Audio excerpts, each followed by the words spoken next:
평화의 왕과 승리의 왕이 전하는 감사 11부 중 10부.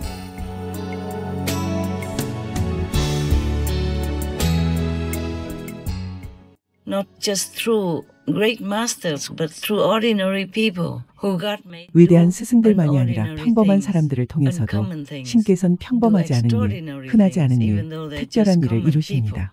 그들은 여러분처럼 그저 평범한 사람들인데도요. 하지만 신께서는 그들에게 그런 은총을 베푸셔서 사랑과 진실을 널리 전파하고 신의 뜻과 가르침을 모두에게 퍼뜨리게 하시죠. 그들이 신을 믿든 안 믿든 상관없이요. 몇몇 무신론자들도 신께서 고양시켜 주신 덕분에 천국이나 지옥에 가서 이 물리적 장막 뒤에 있는 실체를 보고 진실을 알았죠. 그러면 그들은 이 물질계로 돌아와서 사람들에게 복음과 진리를 전할 수 있어요.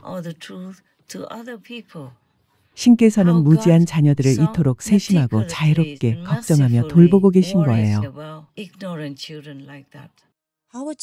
하워드 스톰은 기독교 목사이자 화가이며 죽음으로의 낙하, 삶의 두 번째 기회라는 책의 저자이기도 합니다. 전 열렬한 무신론자였어요. 전 유물론을 믿었죠. 저와 제 모든 친구와 동료 박사들은 측정할 수 없고 볼 수 없고 무게를 잴 수 없고 셀 수 없는 건 존재하지 않는 것이라고 믿었습니다. 38세 때 학생들을 데리고 유럽 미술 여행을 하던 중 하워드는 쓰러져 병원으로 실려갔습니다. 무의식 상태에서 깨어났고 통증은 사라졌어요. 너무 행복하고 더 낫다고 생각했죠. 그렇게 병상 옆에 서 있는데 당혹스럽고 끔찍하게도 침대 위에 저와 똑같이 생긴 뭔가가 누워 있었어요. 방 밖에서 사람들이 저를 부르는 소리를 들었는데 하워드, 이리 와요. 서둘러요. 가야 해요. 라고 했죠. 스톰 씨는 그 사람들을 따라 긴 여정을 떠났습니다. 주변이 점점 어두워지자 그는 자신이 지옥에 있다는 사실을 깨달았습니다. 제게 든 생각은 제가 하수구를 통해 우주의 시궁창으로 빨려 들어갔다는 것이었죠. 저는 좋은 아들이 아니었고 좋은 아버지도 아니었고 좋은 선생님도 아니었어요. 이상한 건 제가 있을 곳이 거기라는 걸 알았다는 거죠. 지옥은 신과 분리된 곳으로 지옥을 나쁘게 만든 건 거기 있는 사람들이에요. 신이 나쁘게 만드신 게 아니죠. 이런 말을 하기는 정말 힘들지만 저는 이 사람들이 저처럼 신을 거부하고 신에 관한 모든 걸 거부한 사람들이라는 것을 깨닫게 됐어요. 제로드 무니 씨는 심장마비를 겪을 당시 무신론자였으며 지옥에 간 임사체험을 통해 불의 연못에서 육체가 불에 타는 경험을 했습니다. 그는 이렇게 회상합니다. 제 발가락이 바로 그 불길의 가장자리에 있는 것 같았어요. 그 불이 제 발로 옮겨붙기 시작했죠. 그 열기에 제 발은 감각조차 없었어요. 저는 의자에 주저앉았고 불은 제 무릎까지 타오르기 시작했어요. 제가 지옥에 갈 걸 알았죠.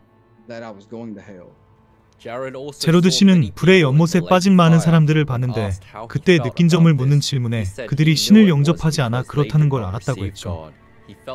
그는 공포의 지옥에서 극심한 고통을 느꼈습니다. 어찌어찌해서 제로드 씨는 신의 은혜에 감화됐습니다. 무언가가 그를 붙잡아 지옥으로 가는 걸 막아주고 있었습니다. 저는 동굴 지역의 꼭대기 부근에 십자가가 있는 걸 알아차리기 시작했어요. 밝은 보라색이었죠.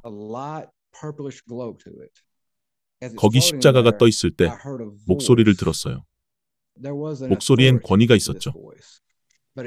어쨌든 그 목소리가 싫지 않았어요. 그건 예수님의 목소리였죠. 그분은 단순하지만 심오한 말씀을 하셨어요. 내가 너를 위해 죽었다. 제로드 씨의 임사체험은 몸을 2번 드나들었다는 점에서 특별합니다. 두 번째는 꽃으로 가득한 아름다운 초원을 경험했고 그곳에서 예수님을 만났죠. 초원에서 예수님은 생명의 책을 든 채 그를 향해 걸어오셨습니다. 제로드 씨는 그 책을 받고 그의 이름이 적혀있지 않다는 것을 알았습니다. 그가 아직 죽을 때가 아니라는 의미였죠. 이런 체험을 한 뒤 제로드 씨는 깊이 회개했고 교회에 나가고 성경을 읽으면서 하느님, 예수님과 관계를 쌓아나가기 시작했습니다. 무신론자이자 바이오테크 CEO였던 랜디 씨가 믿음을 갖게 된 임사체험을 공유했습니다. 의학적 위기를 겪은 후 그는 주 예수님 채식인과 아름다운 천국에 있었고 예수님의 인도를 받아 생생하게 삶을 회고했습니다. 그를 위해 기도했던 죽어가는 7살 소년을 위로했던 것을 비롯해서 고통스러운 순간들을 그는 회상했습니다. 랜디 씨는 자신이 주 예수님의 존재를 부인할 때도 주님이 항상 함께 하셨음을 깨달았습니다. 한때 신의 부재를 증명하려고 했던 그는 이 경험으로 신을 완전히 믿게 되었습니다. 지금은 남들에게, 특히 회의적인 사람들에게 신의 존재를 제고하라고 촉구하며 정죄하는 심판관이 아니라 은총과 기쁨을 주는 영원히 사랑 넘치는 분이라고 하죠. 그의 메시지는 간단합니다. 신은 항상 거기에 계시며 여러분이 회개하고 그분께 돌아오길 기다리고 계십니다. 그분은 당신을 기다리십니다.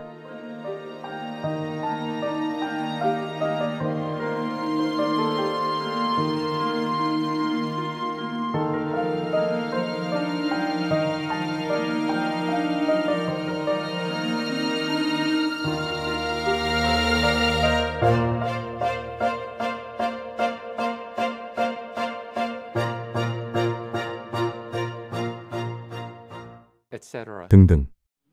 많은 사람들 혹은 대부분의 사람들은 그것에 신경 쓰지 않아요. 그들은 그저 명예와 재물만 걱정하고 누가 죽든 살든 관심 없으며 자신들이 먹는 음식이 고통과 업보로 가득해서 그 업보를 받게 될지 어떨지 그런 것에도 관심 없죠. 그럼 그들은 그 동물 주민과 똑같은 고통을 겪게 될 거예요. 왜냐하면 전생에 쌓은 공덕이 많아 이 생이나 다음 생의 죄를 상쇄할 수 있는 사람들은 그리 많지 않기 때문이죠. 어떤 이들은 여전히 천국, 낮은 천국에 갈 수 있어요. 전생에 쌓은 천상의 공덕이 어느 정도 있거나 혹은 이번 생에 어떤 영적 스승이나 영적 수행자들 혹은 그들의 제자들에게라도 좋은 일을 했기 때문이죠. 그러면 그들은 죽더라도 혹은 죽기 전에 많은 고통을 겪더라도 여전히 신의 자비 혹은 예수님이나 부처님 같은 성인들의 자비로 천국에 갈 수 있어요. 그리고 거기서 영적인 가르침을 배우며 계속 더 높이 올라갈 수 있어요. 하지만 매우 드물죠. 3세계보다 높은 경지로 갈 수도 있지만 살아있는 스승이 있어야만 가능하죠. 스승은 신의 사랑, 은총, 자비, 축복을 전하는 살아있는 전신주예요.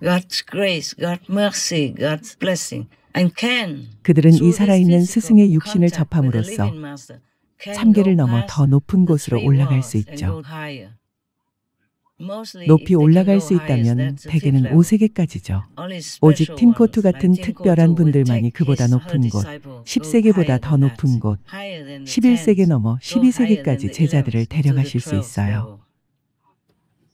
인간이 도달할 수 있는 경지로는 12세계보다 더 높은 곳은 없어요. 물질계나 지옥에서 이미 많이 오염되었기 때문이죠.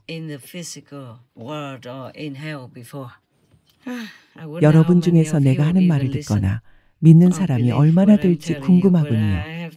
그래도 나는 말해야 해요. 모든 진실을 말해주지 않는다면 내가 여러분에게 뭘 더 해줄 수 있겠어요? 그래서 나는 그 모든 잘못된 비난과 나에 대한 나쁜 소문과 잘못된 정보, 중상모략, 신체적 피해, 정신적 피해, 안전 위협 등 온갖 일에도 불구하고 그 일을 계속하는 겁니다. 시간이 있어서 내가 모든 걸 말해준다면 할리우드 최고의 실화 영화를 만들 수도 있을 거예요. 책도 많이 내고 베스트셀러도 내고요. 하지만 난 그럴 시간이 없죠. 또 그런 건 중요하지 않아요. 사람들에게 진실을 알려줘서 그들이 어느 길을 따를지 선택하게 하는 게 중요하죠. 나를 유명하게 만들거나 책이나 영화 같은 것을 만드는 것보다 그게 낫죠. 때때로 나는 책을 쓰고 싶다는 생각도 들어요. 내 삶엔 상상할 수도 없는 많은 일들이 벌어지니까요. 좋은 일과 나쁜 일, 축복, 세상 사람들의 업보로 인한 고통 등이요. 내 제자가 아니어도 나는 그들 때문에 고통을 겪어요. 우리가 신의 사랑으로 서로 연결되어 있기 때문이죠.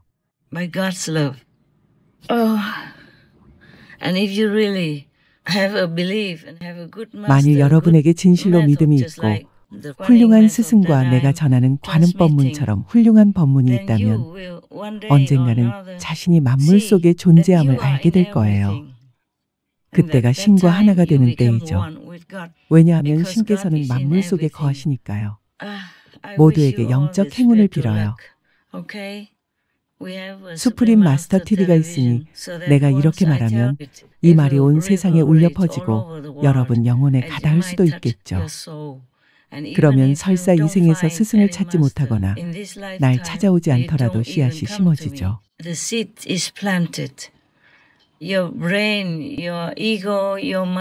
두뇌, 에고, 생각이 내 말을 거부하더라도 영혼은 받아들일 거예요. 씨앗을 심으면 시간이 지남에 따라 그 씨앗이 커다란 영적 나무로 자라나는 것과 같죠. 그때 여러분은 해탈하고 성인이 될 거예요. 그게 내가 할 수 있는 전부죠. 전에 나는 전 세계를 돌며 이 나라 저 나라에서 설법하곤 했지만 이후에 입문을 받기 위해 남는 사람은 많지 않았어요. 내 말을 듣는다고 부처가 되거나 깨달음을 얻는 건 아니에요. 수행을 해야 해요. 그래서 설법 후에 나는 늘 사람들을 가르치는데 단순히 말로만 아닌 신에게서 직접 오는 에너지와 내적 가르침을 전하죠. When I'm talking, of course there is a blessing directly. 내가 말할 때에도 물론 신으로부터 오는 직접적인 축복이 있지만 여러분이 입문을 받고 내 존재를 통해 신의 에너지와 직접 연결되는 것에 비하면 축복이 적어요. 입문을 하면 더 빠르게 더 큰 깨달음을 얻고 일세해탈이 보장되죠.